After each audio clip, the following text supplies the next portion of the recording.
స్నేహ, ఎంతసేపు అలా ఎదురు చూస్తూ కూర్చుంటావు? భోంచేయమ్మా. ఆయన రానివ్వమ్మా. ఇంకా రాలేదా? వస్తాడు. అయినా ఇద్దరు కలిసిగా వెళ్లారు. నిన్నొదిలేసి ఎక్కడికెళ్ళాడు? ఎవరో స్నేహితుడు కలిశాడంట. నన్ను వెళ్ళమని తను ఉండిపోయాడు. ఎంత స్నేహితుడైతే మాత్రం ఒంటరిగా నిన్నెలా పంపాడు? సరే, నాయుడు బాబు రాగానే త్వరగా తినేసి పడుకోండి, పొద్దుపోయింది.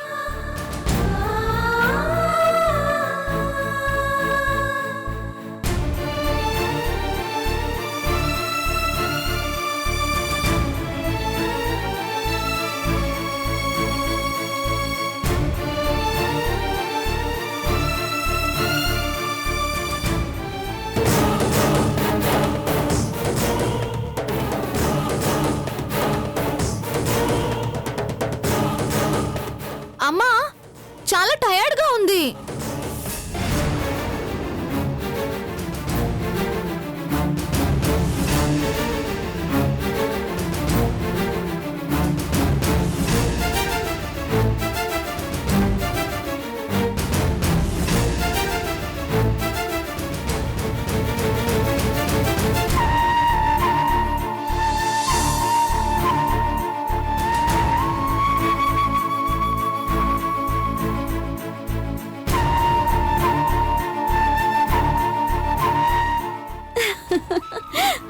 బంగారు తల్లి, ఇంత బాగా చేసావే.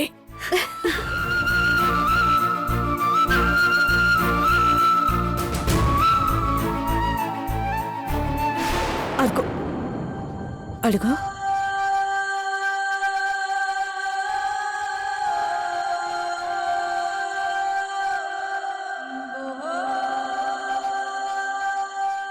స్నేహ, ఇంకా నువ్వు పడుకోలేదా? ఏ నిద్రపోతాననుకున్నారా?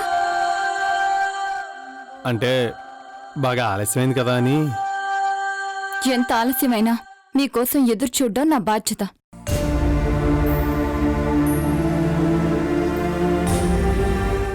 రెస్టారెంట్లో ఆ పని చేయలేకపోయాను. ఇంటికొచ్చి చేస్తున్నాను. సారీ స్నేహ, అది నేను స్నేహితుడితో మాటలో పడి. నాకు తెలుసు, స్నేహితుడితో మాట్లాడుతూ ఉండిపోయి ఉంటారు కదా. ఆ, అంటే మరి ఆ మాటల్లో పడి నన్ను మర్చిపోయారు. ఆ, మర్చిపోవటం అంటే మర్చిపోవటం. ఫోన్ స్విచ్ ఆఫ్ అయిన సంగతి కూడా మీరు చూసుకోలేదు కదా. అదేంటండి స్నేహ? పర్వాలేదండి. భర్త కోసం ఎదురు చూడడం ఒక్కటే భార్య పని. కానీ మగాడికి ఎన్నో బాధ్యతలుంటాయి, ఎన్నో పనులుంటాయి. వాటిలో పడితే ఇల్లు ఇల్లాలు అన్నీ మర్చిపోతారు. కానీ మేం మా పనుల్ని మర్చిపోకూడదు కదా. వద్దు స్నేహ, నాకొద్దు. ఏ అక్కడే భోంచేశారా స్నేహితులతో కలిసి? నువ్వు ఇంకేమన్నా చెప్పాలా? ఇంకేమన్నా అబద్ధం చెప్పాలనుకుంటే చెప్పేయి. నేను చూడాలనుకుంటున్నాను నన్ను మోసం చేయడానికి నువ్వు ఎంత నీచానికి దిగజారగలవు అని.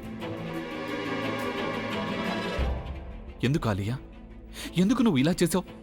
నీకు తెలుసు కదా, నానమ్మ తర్వాత నీ ఒక్కదానిని కదా నేను పూర్తిగా నమ్మేది. ఏమన్నావు నువ్వు? ఈ మధ్య అన్నిటినీ మర్చిపోతున్నావా? అది చాలు. వాటిలో ఉన్న శక్తి విషయాన్ని గ్రహించి మనకు వివరిస్తాయి.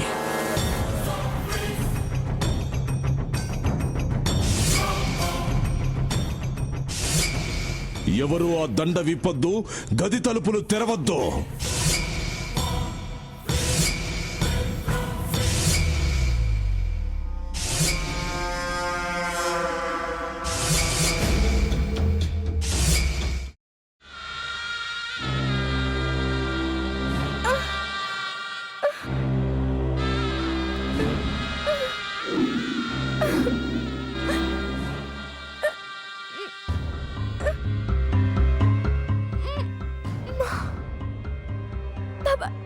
వద్దు బాబాయ్, నేను చేయొద్దు బాబాయ్, ప్లీజ్ బాబాయ్.